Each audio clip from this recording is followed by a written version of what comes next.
آئیے اب سلطان صلاح الدین ایوبی کی کہانی بھی سنتے ہیں۔ اسلام کا مجاہد اعظم، یہ حلال اور صلیب کی جنگوں کا ہیرو، اور جس پہ امت اسلامیہ کو آج بھی ناز ہے۔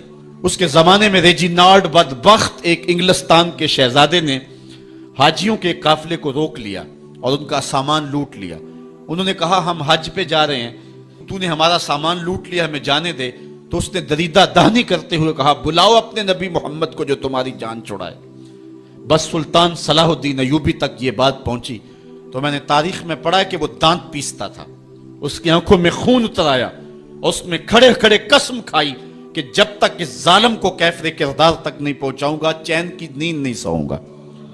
پھر پونے دو سال کا عرصہ آپ سلطان صلاح الدین ایوبی کی زندگی دیکھ کے جنگی مہموں کو ترتیب دیتا رہا، دن رات اس نے ایک کر دی، نیند قریب نہ آنے دی۔ جب نیند بہت زیادہ تنگ کر دی تو پھر وہ خیمے کی چوب کے ساتھ ٹیک لگا کے کھڑے ہو کر کے اپنی آنکھوں کی آگ بجھا لیتا، اور پونے دو سال کا عرصہ اس نے چارپائی پہ لیٹ کے نہیں دیکھا۔ پھر وہ لمحے آئے کہ اللہ نے اس کی مراد پوری کی۔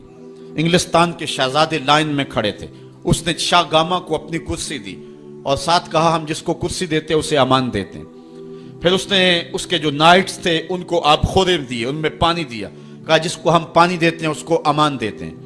پھر جب ریجینالڈ کی باری آئی تو بادشاہ کی رگیں پھول گئیں غصے سے، اس نے تلوار نیام سے باہر نکالی اور اس کی چھاتی پہ چڑھ کے اس کی گردن پہ تلوار رکھ کے اس کے ٹکڑے کرتے ہوئے کہا او کتے، تم نے کہا تھا بلاؤ اپنے نبی محمد کو، محمد عربی نے اپنا نوکر بھیج دیا ہے۔ اور اس طرح اس ریجینالڈ کتے کے دو ٹکڑے کر کے رکھ دیے۔ یہ ہماری تاریخ ہے، یہ روشن تاریخ ہے۔ ہمارے اسلاف، ہمارے بزرگ، اس دور کے شہنشاہ، اس دور کے بادشاہ اتنی جرأت اور اتنی عظیمت رکھا کرتے تھے، اور آج ہماری کمزوریاں نے دشمنوں کو دلیر کر دی ہے۔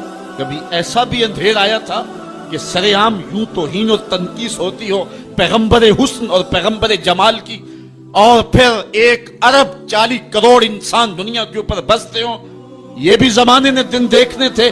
تو امت مسلمہ کی موت واقعہ ہو جائے اگر حضور علیہ السلام کی توہین باقی رہتی ہے۔ اس لیے امت کو پوری قوت کے ساتھ کھڑا ہونا ہے اور اپنے نبی علیہ السلام کی توہین